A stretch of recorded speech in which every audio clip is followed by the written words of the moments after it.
While I fail all the speed tests, I can endure running long distances just fine.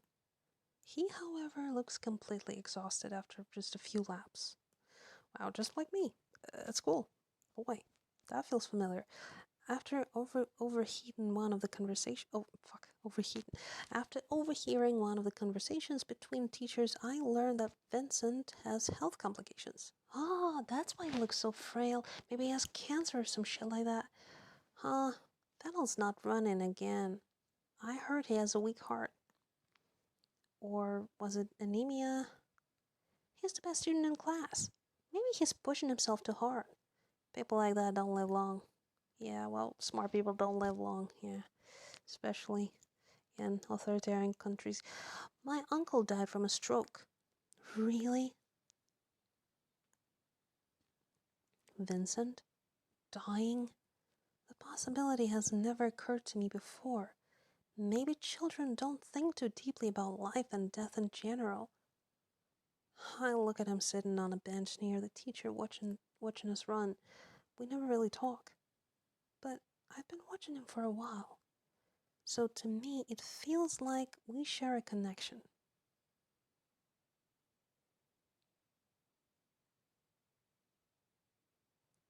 I often volunteer to stay behind on class duty. Henrietta Warhol gets bullied into it. The other girls call her smelly and cow tits and make her do things instead of them. Wow, sucks. So right now she's unenthusiastically scrubbing a dirty desk with a wet rag. You should use detergent to scrub this off. Don't tell me what to do, Eiler. Why are you even here?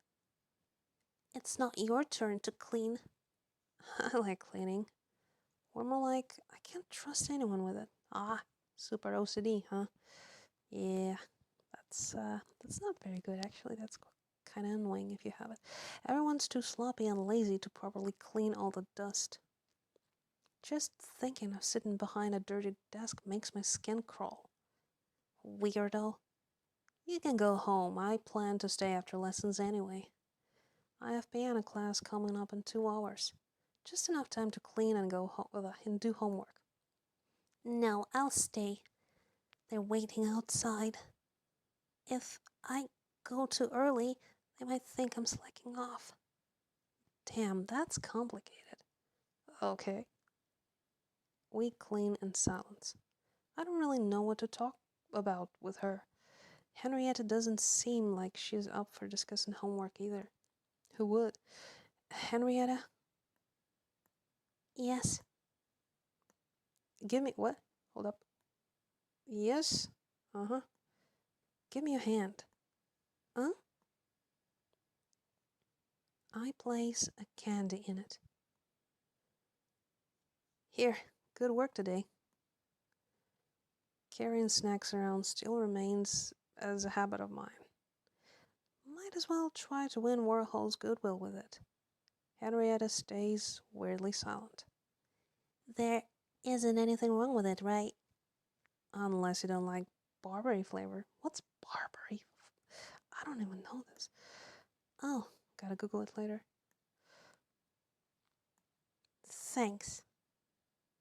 You're welcome. Henrietta awkwardly stumbles out of the classroom without saying so much as a goodbye.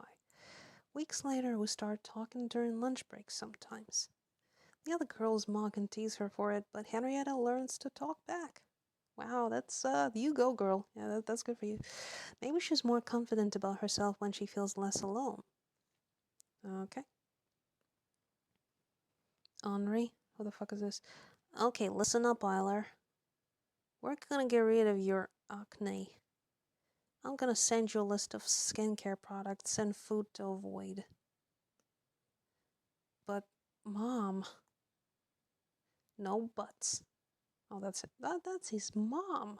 Gee, for a clean freak, you sure hate looking after yourself.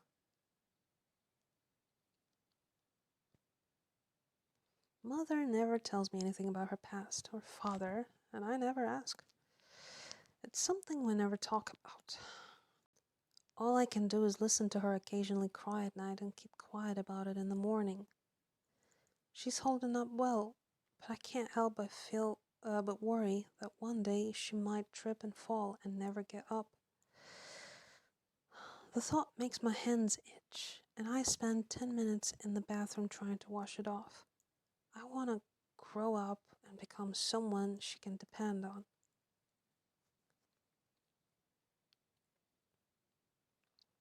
It's quiet in the mind library. Mind library. Okay. Where's like I don't know, hard coronary. I'm hunched over I'm hunched over a language workbook trying to fill in the blanks, but all the letters come out jumbled. I read them over and over again until the pages are filled with illegible scribbles. Fry picks over my shoulder like nothing's wrong. The hell is this shit? What the fuck? What the fuck is... I guess I'm missing something. I should have played the original game, this Hello Charlotte, or else I'm gonna be freaked out by those characters that probably have some kind of connection to that game. Okay, doing someone's homework again, Miss Wiltshire?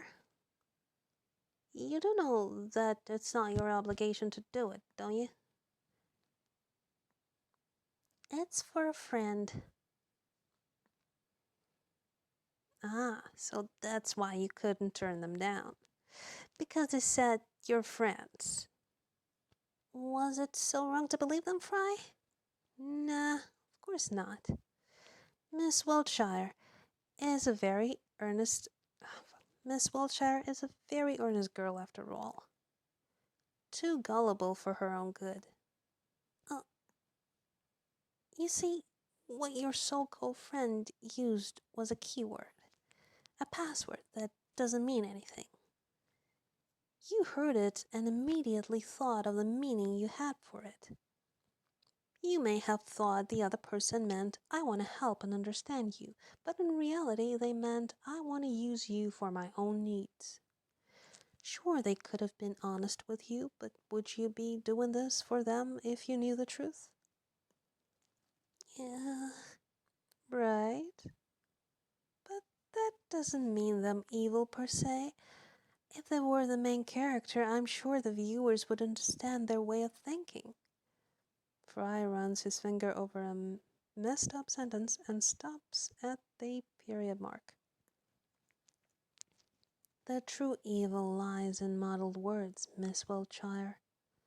Remember that. Still, if I don't do as they say, I'll be left all alone. This is all I'm good for anyway. Fry leans his head on me, but I have no strength left to shove him away. You know, that's not true, Miss Wiltshire. You just want someone to make you feel better about yourself, even if it's someone you despise. But don't worry. I know all the words you want to hear. You may feel like you're never going, but you may feel like you're never doing enough. But in reality, you're always doing your best, aren't you? Aw, you're such a nice man, whoever you are. During the first year of high school, we go on a school trip. I don't have anyone to make promises about sitting together with, so right now I'm left with 3 choices. A. Sitting with a teacher. B. Sitting with one of the class bullies. And C. Approaching Mr. Fennell, who happens to have a seat open near him. I decide that the latter is the lesser evil. Mind if I sit here? Not at all. Thanks. Oh, now that I think of it, it's the front seat. I shouldn't be taking it. You can just change with someone if they get car sick. I, for one, can't sit in the back. I always get dizzy. Sucks to be you. Vincent laughs dryly. His laughter doesn't reach his eyes. Crap. I just messed up my second informal conversation with him.